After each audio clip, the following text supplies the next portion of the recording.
1, 2, 3, 4, 5, 6, 7, 8, 9, 10. Royal Blue Podcast sound check. 1, 2, 3, 4, 5, 6, 7, 8, 9, 10. Royal Blue Podcast sound check.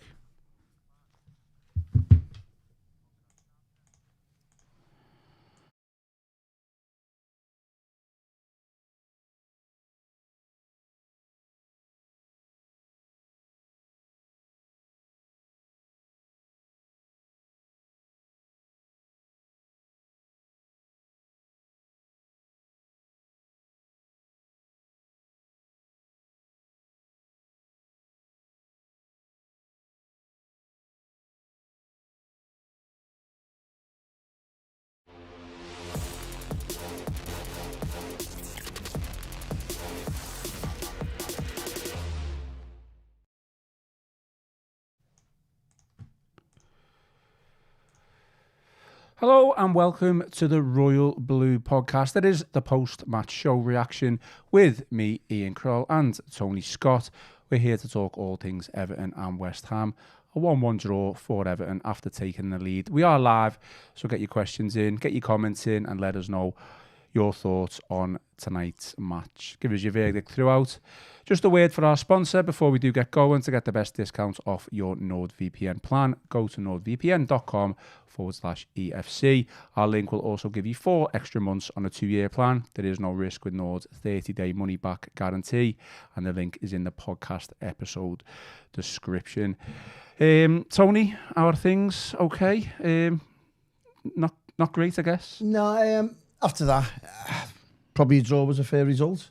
Yeah, maybe. I don't think no team could say they honestly dominated the game from start to finish. I don't think no manager could probably visibly say that they deserved to win the game. And I think both teams had good periods of the game where they probably thought maybe they'd have sneaked it. So in the main, I think a draw was probably a fair result. From an Everton perspective, 2 points dropped. Yeah, you'd say that. Where West Ham are in the league, but it was always going to be difficult when a new manager comes in. That's always the case. But having said that, you probably look at it as 2 points up because I'm sure a lot of teams will beat West Ham this season at home. And unfortunately, it's not Everton tonight. I think we took the lead as well, though, and the first half performance I felt warranted. Maybe not a win, but I think going into the second half, you were confident enough that Everton should go on and win this game. Yeah, but I get what you're saying, but I don't think they're clinical enough to kill games off. They're not a team that they'll create chances in and around the box, but fundamentally it breaks down in the final third. And Everton right now, and from now till January, are effectively playing without a centre forward, because that's where the moves break down.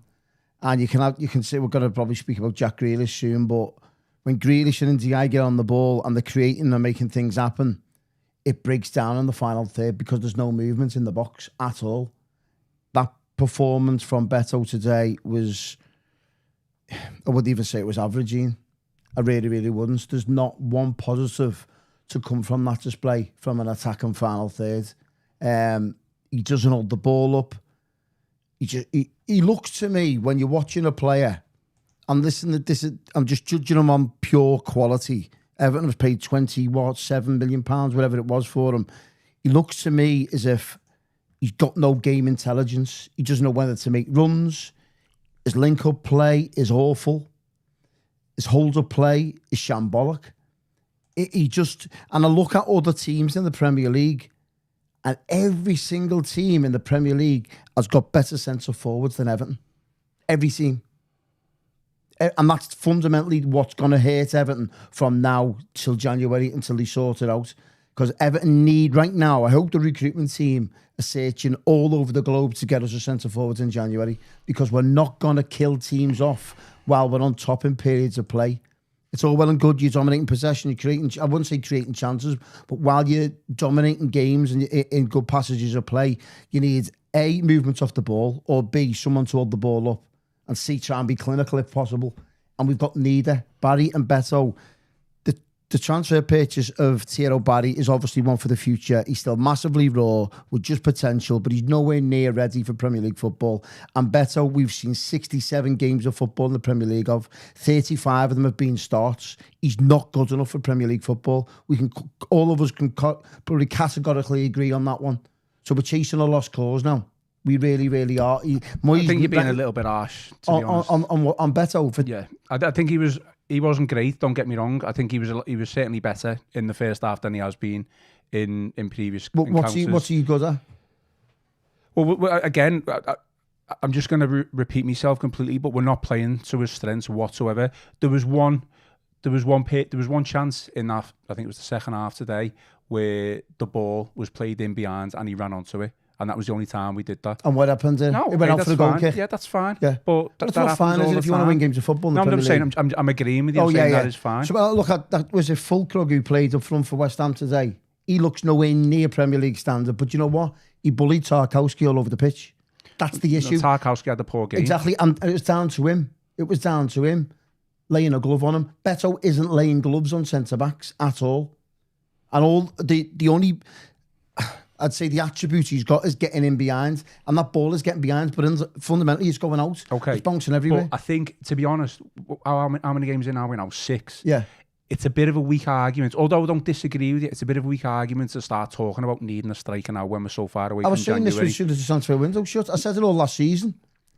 Well, we went out and paid 28 million for a striker. And that was my argument. It shouldn't have, that should have been the case. Barry, although raw and all these things that you can say about him being young, he doesn't offer anything different to what Betto offers. Totally agree. I think he won maybe 2 or 3 headers when he came on the pitch, but like there wasn't a massive change in how we played. Yeah, I agree. It was the existing players that were on the pitch that were making the team most likely to score. Though Kieran Dewsbury all had a significantly better game than he has done previously. You know, I don't want to be too critical of certain players who are most creative, but I don't think it's just down to the striker. I think it's the way we are playing at this moment in time. And I think, Grealish and Dye, they'll get the balls down the wing, they'll get to the byline, and then they'll just run out of space. And sometimes it's so hard to get that pinpoint crossing to your striker.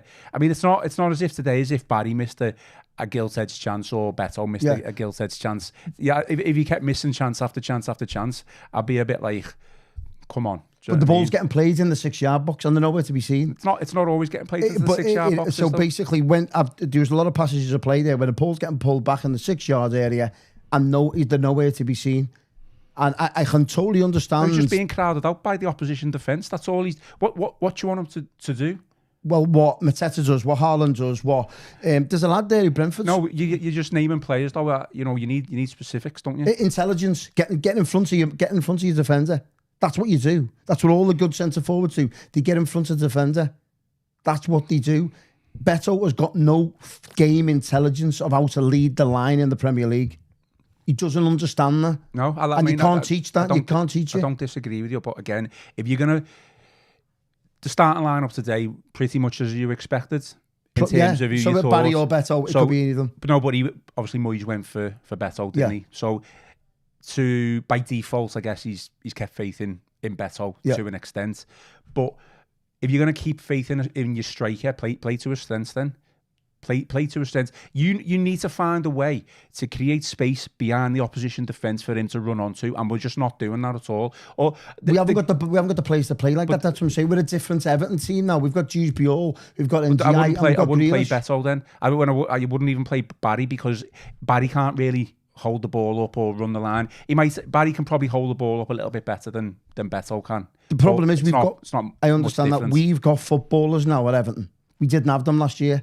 So what the centre backs were doing last year at Everton was lumping it in the corner and for Betto to chase onto. That was the only route we had to scoring goals, which he scored a couple against Leicester, etc. That was the route we had. But this season, Everton have got creative footballers. They've got clever, intelligent footballers that will get you up the pitch and want to create chances. So that ball's never going to happen for Betto.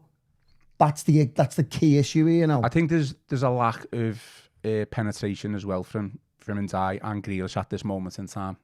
I honestly do think that. I think you're being harsh. I know I'm not. You're being harsh on Betto, and we obviously want the same thing. But the game plan at this moment in time is is to get the ball out wide and get the ball into the box. Yeah. And it doesn't suit the striker that we're playing. Yeah. So why are we playing like that then? Because what's the other answer? And my argument, and I've been saying it for weeks and weeks and weeks, is put Iliman Ndiaye in a false number 9. I'd put him in there because he's an intelligent footballer. I said to you the other day, you don't need to be a Chris Wood to play Premier League football. I didn't disagree with you on that, and I think there's cause for that to happen. I just can't see Moyes doing it. Well, the games are breaking down now. This is where it's just getting frustrating. You can quite clearly see Grealish, Ndiaye and Kieran Dewsbury getting frustrated as the games are going on because the ball's breaking down in the final third. They're getting frustrated. Ndiaye got dragged off. Kieran Dewsbury was, I think he got booked. Obviously, he didn't catch the lads, but you can see he was getting a little bit erratic. And Grealish was kind of getting frustrated towards the end as well because the ball's breaking down in the 6-yard box. They've got no one to lead the line. There's no one to hold the ball up. That's the key area for Everton where the games are breaking down. And what West Ham capitalised on that, they smelled blood, and their two wingers, Bowen and Somerville, I don't give think our fullbacks a terrible time. I don't think West Ham scored because of the strike, because of no. not holding the ball up. Jake O'Brien, I felt had an okay first half. Certainly maybe going forward, but he was terrorised. Yeah. Somerville had his number. But then this is down on the manager then at this point in time. When you see something happen in real time, you've got to do something to react to it. We were quite lucky really not to concede the second. Yeah. I think things eventually settled down with about 10 minutes to go with O'Brien, because then he was able to get on the ball a little bit more and progress. What would Moyes done? So he's got Mikalenko who's having a torrid time against Jared Bowen. Maybe Mikalenko looked exhausted every time I was looking at him. He had his hands on his hips. He was exhausted. And Jake O'Brien has a really poor game. Somerville just had his number. What would you do? This is where, again, we haven't got a proper fullback. Well, I'll tell you what I would have done. I think that the decision to bring Ndiaye off for Dibbling was the right one. I would have done it 10 minutes earlier. Yeah.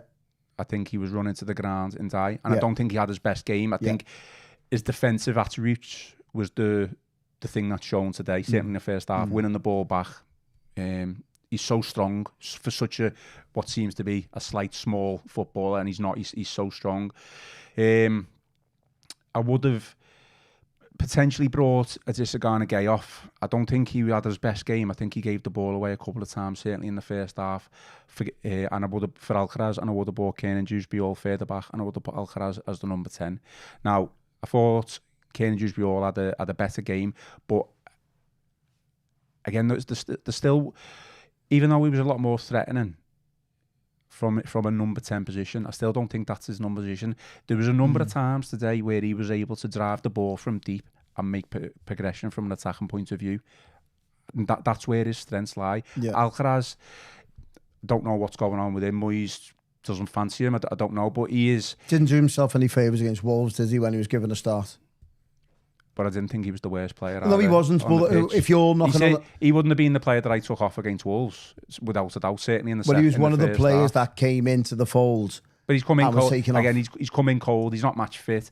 You without going back to the Wolves debacle, you don't just throw in a number of players who are desperate for minutes. You try and mix it up. You manage it a little bit better. You integrate an Alcaraz with a Jack Grealish. You maybe drop a Kiernan Dewsbury off so you can give Alcaraz the chance. And I don't want to go back on Wolves. That's over with. But I think the manager's not seeing things at this moment in time, and he's reacting a little bit too late.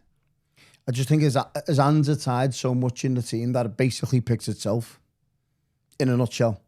So the two fullbacks were having an absolute nightmare for Everton. Bowen and Somerville were ripping them to shreds at any opportunity it was. So what could have the manager have done about that?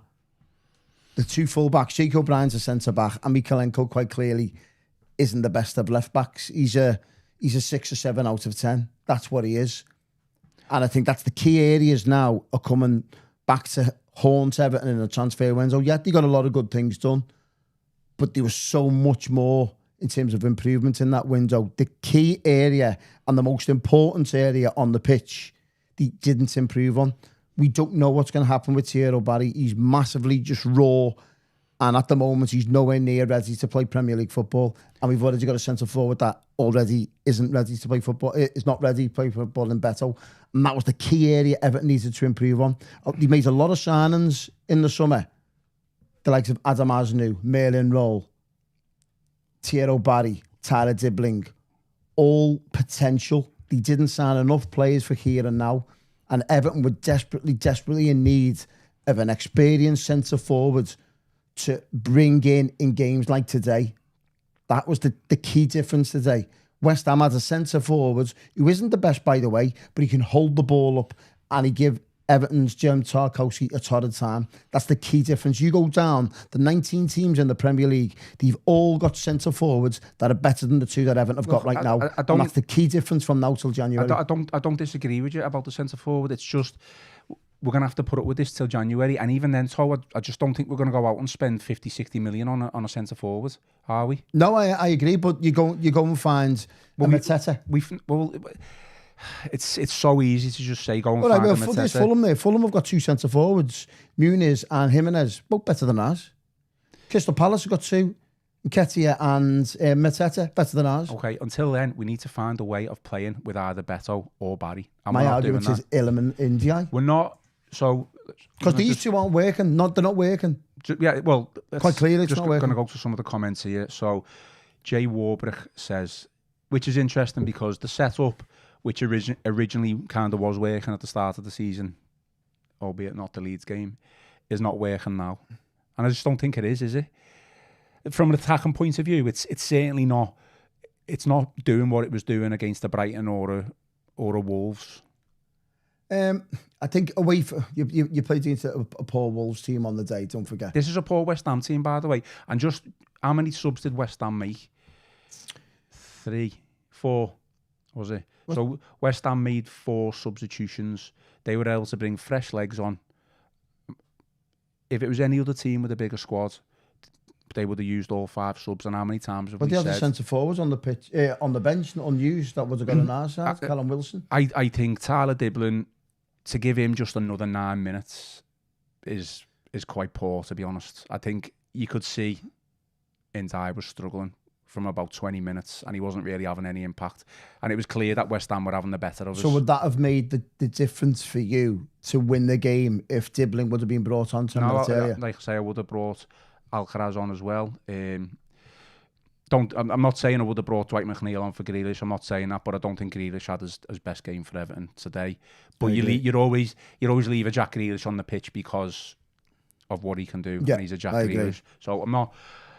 All I'm saying is there is an option there for Moyes to look at, but he quite clearly doesn't fancy any of these players that are on the bench, and he's trying to put his utmost faith in the players that he starts his starting 11 with.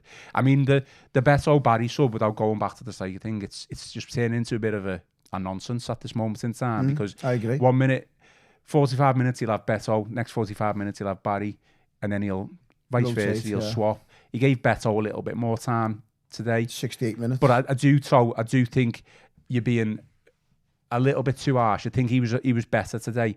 Do you think Betto was better today? I think he was better today compared to his other previous performances.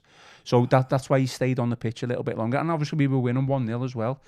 Barry comes on, doesn't change how we play, doesn't offer anything much different. I agree. So there's almost £55 million worth of strikers there between the two of them. It's a worry. Oh, it's a big worry. But it goes back to what I'm saying.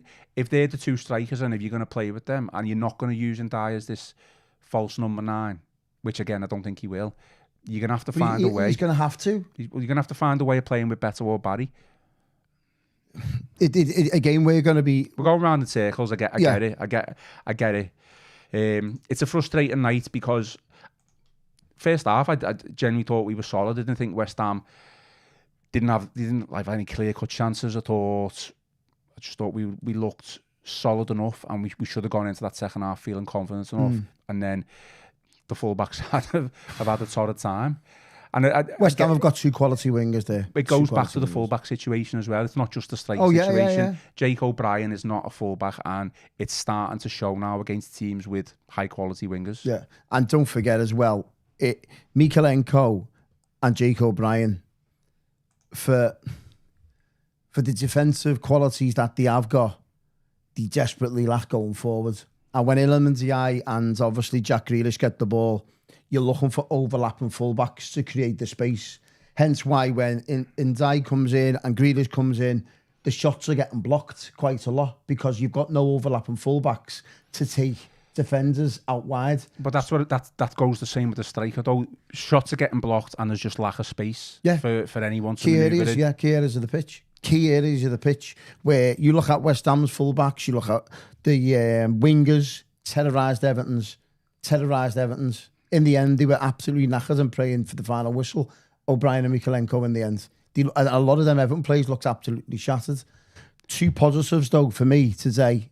I thought Michael Keane was outstanding again. Yeah. Really, really was. Being Everton's best player this season. I thought James Garner played really, really well as well. Great assist for the goal. Got round the pitch, got his foot on the ball.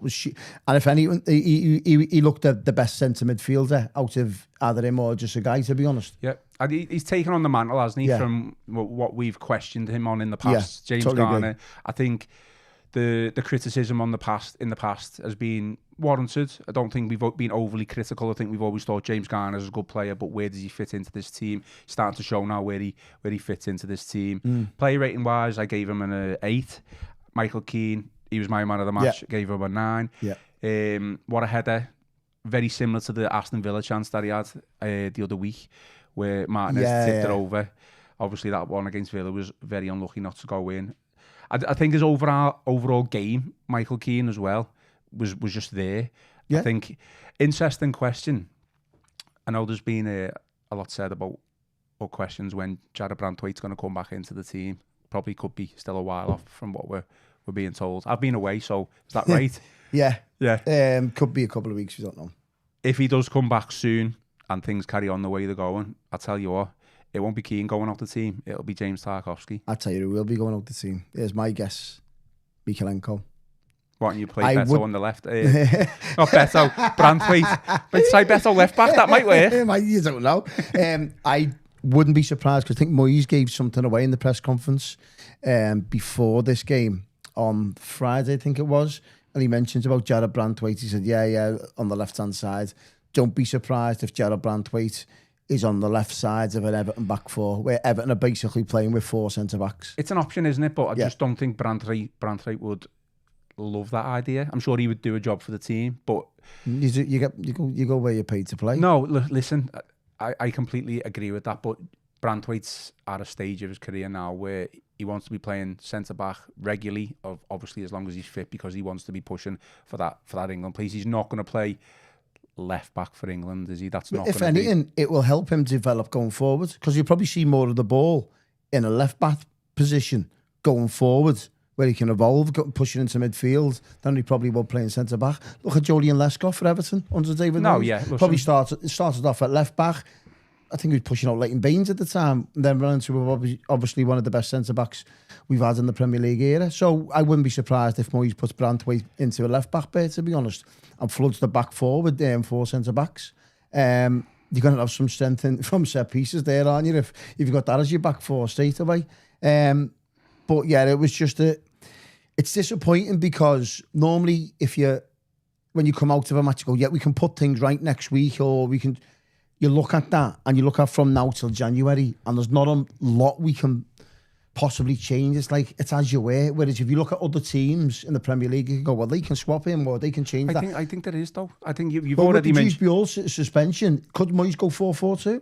You've already mentioned the Ndiaye up front. I think that's got to be under consideration. It's got to be. If it's not going to be, then moving forward for Palace on Sunday, Dewsbury now is suspended, so you've got to expect Alcaraz to come in, surely. What other option if Maitland Rolls fit? Then does he bring Dibbling in and put Grealish in a 10? He has mentioned that with David Moyes. I've called Grealish to go in the number 10. I just think at this moment in time, it's a little bit square pegs and round holes with what we've got. We've got quite a few options, very decent options. We're just not making the best out of what we've got. I think we are. I think there's not much we can actually do with the with the personnel we've got at the moment. It's just, obviously, we can't change much up front. The full-backs, we can't change. And they're the key areas that's kind of letting us down, especially tonight. You can certainly give the likes of Diblin and Alcaraz, those two, a more of a chance. Certainly when you're getting beat, or whether it's a 1-1, you want to go for the win. And Moyes he's reluctant to pull the trigger on that at this moment in time. Again, 9 minutes for Diblin, poor. I thought he had a small impact when he came on, and I mean that in every sense, a positive sense of the word. Yeah. I thought he did have in the minimal minutes that he had, I thought he did okay. He was gliding past a couple of the West Ham players, getting into decent areas. Just obviously, again, crowded out. West Ham defending deep, when just inviting us on, and eventually you run into a bit of a brick wall, really. That's what you got to do to break teams down in the Premier League, haven't you? You're going to see, we've seen it against Aston Villa, where teams for the last 5 or 10 minutes will put 10 men behind the ball, and it's tough for Everton to break them down. They've got creative players to do that, but it's very, very difficult when you haven't got overlapping fullbacks to take them defenders out the way. And I'll keep on saying it until you get overlapping fullbacks while Jack Grealish and Dyer on the ball, then the pressure's just on them. Them defenders are gonna block shots all the time. You need overlapping fullbacks in the Premier League era. Yeah, well, we've said it.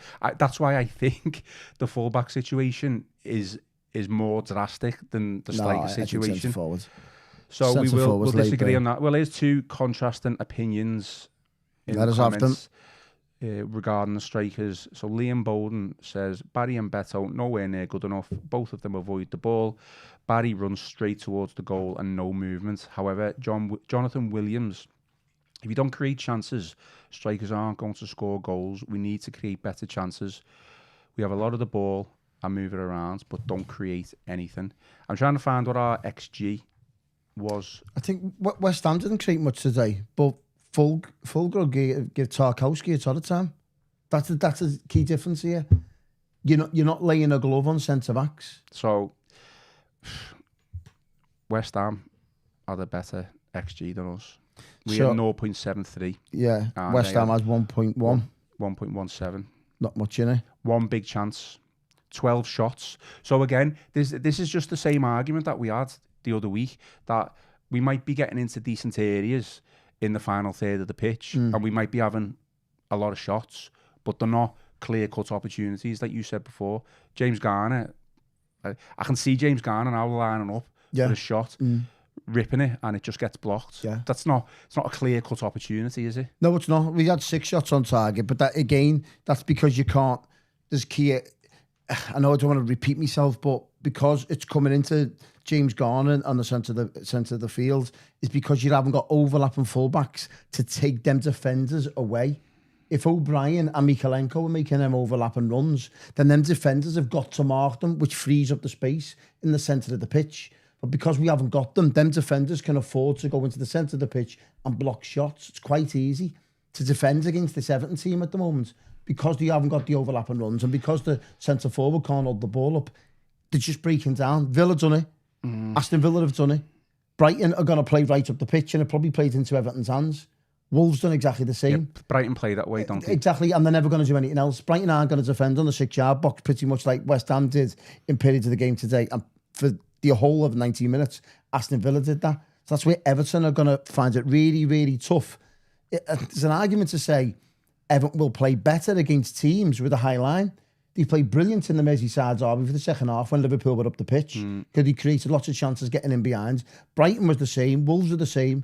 The 2 games where they frustrated the life out of the fans was today and Aston Villa, where defences are really, well, they're a low block, basically, and you can't get in behind them because we haven't got overlapping fullbacks to create the space obviously for the strikers to find space as well. Which I find a little bit interesting and ironic, because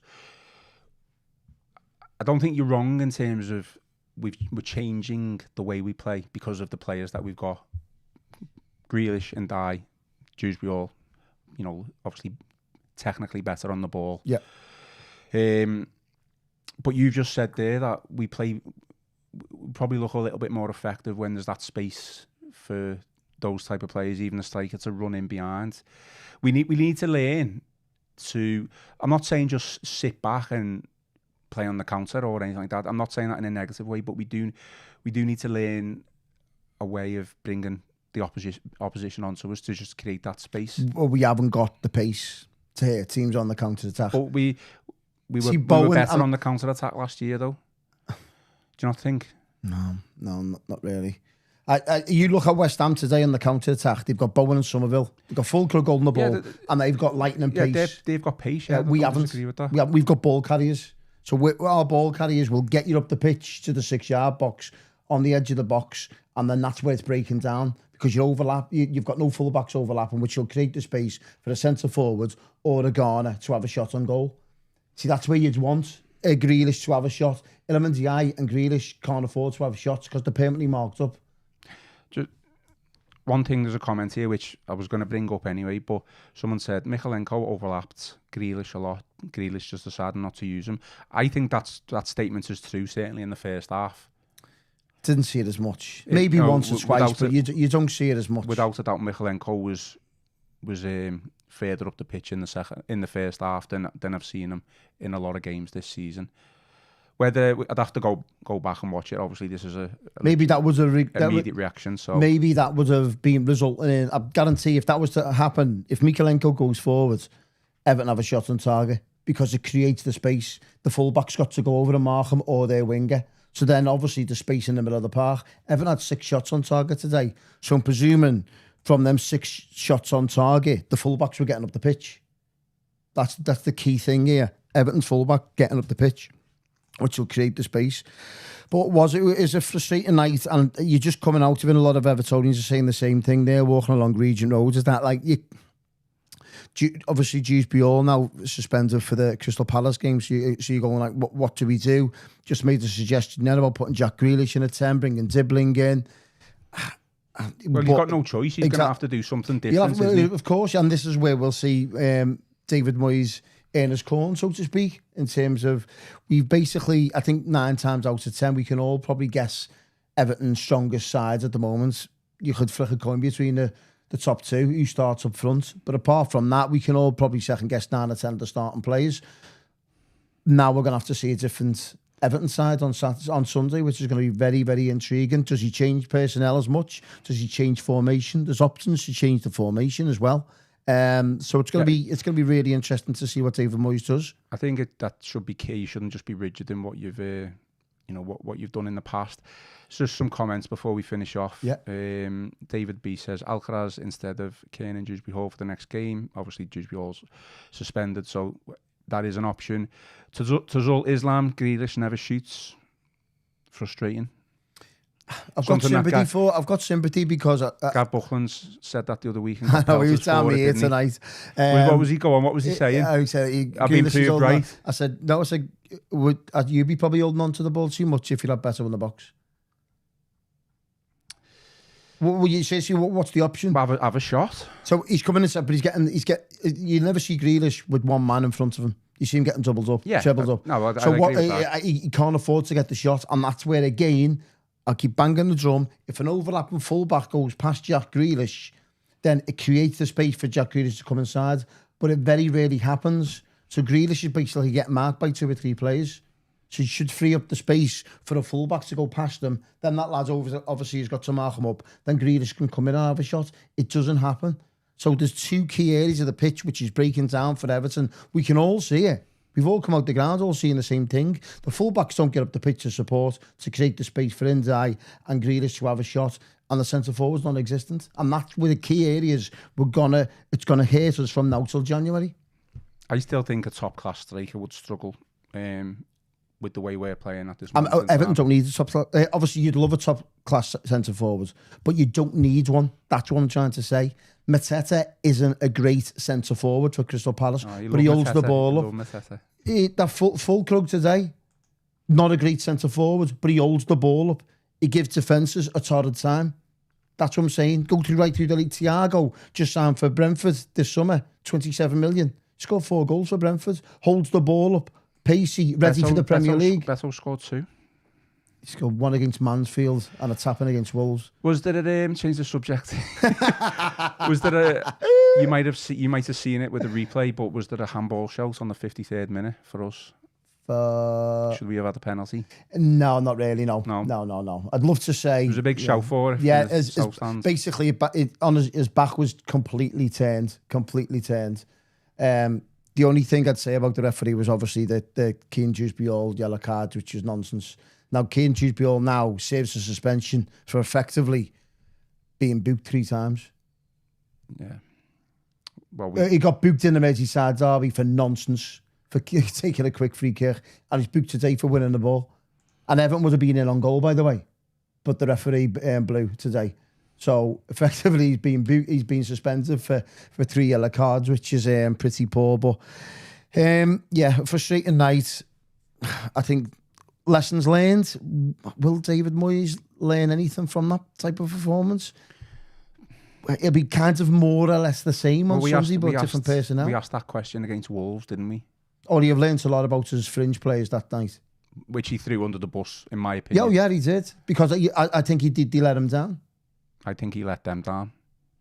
By throwing all of them, against all that team together against Wolves, he threw them under the bus. So it should have been completely managed completely differently. So that's on the manager. Dibbling, McNeil and Alcaraz. Coleman on the left. It was a the option farcical decision. Mikalenko wasn't fit, obviously. I would have played Asnu. Asnu's nowhere near ready. He was on the bench though. He was on the bench.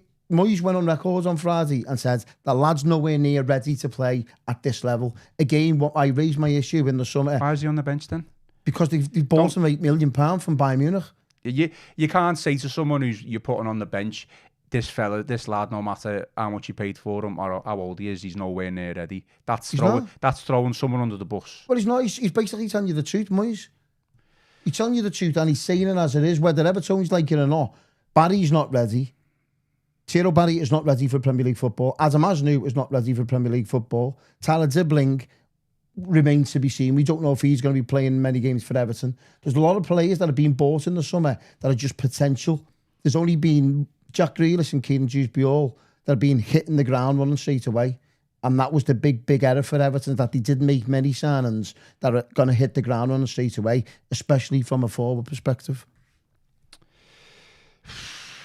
Frustrating. Really is, mate. Honestly, it's like Crystal Palace games now, because Palace are on an 18-game unbeaten run.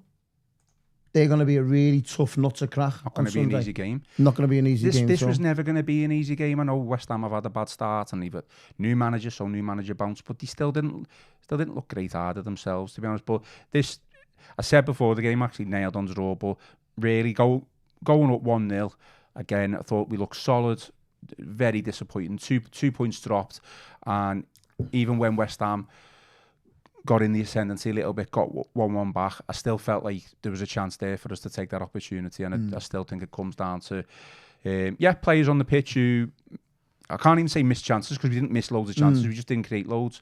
I just think the manager needs to make more of an impact as well with some of the substitutions. Did you hear a smattering of boos at the final whistle? Yeah, of course, but that's just frustration. Is that the expectation now? Do you think that's mainly now because we're expecting, and this is where we're at now? We've gone from finishing, where did we finish last season? 13th or something, was it? We've gone from finishing 13th. The expectation is now to be knocking on the door for Europe. So when we're dropping points against West Ham, it's like... But this is the manager's expectation as well, isn't it? Yeah, well, he's raised the bar. Yes, from what he said. So I'm reacting to his narrative and to what he said as well. The good start of the season has just probably turned into an okay one. Certainly better than what we've had in the past, without a doubt. There's no question about that. But obviously going out the League Cup hasn't helped the situation. Same week as losing in the derby, where we always lose anyway. And even though we played better in the second half against Liverpool, still didn't think it was a bombarding performance where we create loads of chances and we're a little bit unlucky. So it's been a rather frustrating week, and we're going to come up against a team now, Crystal Palace. Okay, they play Thursday. Yeah.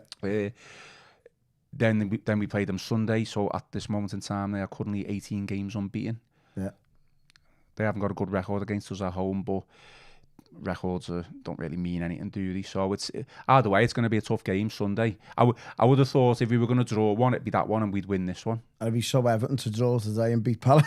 Well, I'd take it. Of course you would. I'd say I would have said before this. I would have took 4 points from the next two. Yeah. I think I'm being realistic there. If I'm being totally honest, I totally agree. I totally agree. And listen, if we've got 4 points from these two games, I'm sure we'd all take that. But they've got to go and beat Palace. It's going to be very, very difficult without one of your best players. It's going to be really difficult, but we'll see if what Moyes does in terms of shuffling the pack. He has to. Yeah. He has to. So it'll be intriguing to see what he sees in the press conference as well on Friday, and see what he does in terms of names on his team sheet on Sunday when it drops about 12:45. Okay, we'll finish off very quickly before we do. Shall we agree on a NordVPN Everton man of the match? Probably already give it away, but... It's between two, isn't it? James Garner and Michael Keane. I'd probably... tough one, you know. Really, really tough. I want to give it to Keane, but don't think James Garner was too far off. You can make the argument, can't you, that if we kept a clean sheet, Michael Keane is the clear winner. Does he do himself justice with the goal as well? No, I'm going to go James Garner. Michael Keane's been Everton's best player so far this season. Okay. But today I thought James Garner covered every blade of grass, threw a lot of tackles in, got his team up the pitch, had shots on goal, whipped lots of crosses in. That was a proper centre midfield performance from him today. I want to see more of that. It'd be a tough ask again to do that against the Crystal Palace side, which have probably got one of the most promising youngsters in Adam Morton. So it'd be interesting to see how he gets on that on Sunday. But I'd go for James Garner for me personally. I don't disagree anything that you've said about James Garner. I'm going to back Keane purely. Well, not purely, but he scored a fantastic goal. I thought he was the dominant defender out of a couple who didn't cover themselves in glory, and it could have been a lot worse, and I don't think it was a lot worse because of Michael Keane. And it goes to show, doesn't it? I think a lot of eyebrows were raised when we were offering him the contract in the summer. There's a lot of Evertonians that was going, why have we given him a 1-year contract, and he's been our best defender. He's just a player. He's like a player who needs to play to get that rhythm and to get the minutes and the match fitness, sharpness and stuff One like thing that. I will say about him as well is that he's always been prone to an error on the pitch, making a really bad error. He nearly did make one. He nearly did. Half. Yeah, don't get me wrong, he did. But this himself. Isn't just from this season. You'd have to go back to the back end of last season as well, where his performances have been really good as well. So it's not just these 5 or 6 games. He's been very good for Everton. Right towards the back end of last season, he's very impressive. So, if you look at it now, you'd have thought that he's probably the first name on the team sheet. And it says a lot for how well he's playing at the moment, Michael Keane. Outstanding, long may that continue. But for me, James Garner. So it's going to be interesting to see the personnel side of it on Sunday. With Kieran Dewsbury all suspended, does Grealish go into a number 10? Does he go 4-4-2? Does he try 4-5-1? There's options there at least where we didn't have them options last season, because that bench, if you looked at the bench today, Patterson, McNeil, Barry, Dibbling, Coleman, Alcaraz, Asnu, Rubenham, it was full of kids last year. But there's only, let's have a look at the team sheet. I know we keep saying we're going to finish off. What from the substitutions that Moyes has made, it's only Dibbling and Alcaraz who you'd say he's going to give a chance at there. Yeah. I mean, because the others aren't attackers. There's 3 defenders there. Maybe at a boom. I know he's had a couple of minutes. And Barry is obviously on the bench as well. But I just think a lot of those players are just making up the numbers, aren't they? Yeah, well, the 3 fullbacks, Asnu, Patterson, and Coleman. But there's still options for me that he's not using, and when he is using them, he's not giving them enough time. It's slim pickings for options. I think that's my summarisation of it. You've got a goalkeeper and 3 fullbacks on the bench, so there's slim options. He's got options, albeit, but there's options there at least. Where last season there was Tyler on Yangos and etc. So there's options there for David Moyes at least to shuffle the pack for Sunday. So yeah, it's going to be intriguing to see which formation and in terms of personnel he's going to go with the suspension to Kieran Dewsbury. Very quickly, final comments. Emma says, Michael Keane, who'd have thought it? Man of the match for me. Tazul Islam, Moyes needs to stop with his rotating strikers. Pick one and stick with him. David Hollingsworth, Michael Keane, magnificent tonight. Totally agree. Okay, that is all for today's post-match reaction show. Obviously, frustrating night for Everton. 1-1, 2 points dropped without a doubt. But we move on to Crystal Palace on Sunday. At home again, so we'll look forward to that one. So we will be back on the Royal Blue YouTube channel and all podcast platforms on Wednesday. We'll probably have the final word on this match with Chris Beasley and myself, and then we'll look ahead. Preview shows with the usual crowd for the Palace game on Sunday. Drop us some 5-star reviews on Apple and Spotify, but most importantly, try to enjoy the rest of your night, enjoy the rest of your week. I've been Ian Kroll, joined by Tony Scott, and this has been the Royal Blue post-match podcast.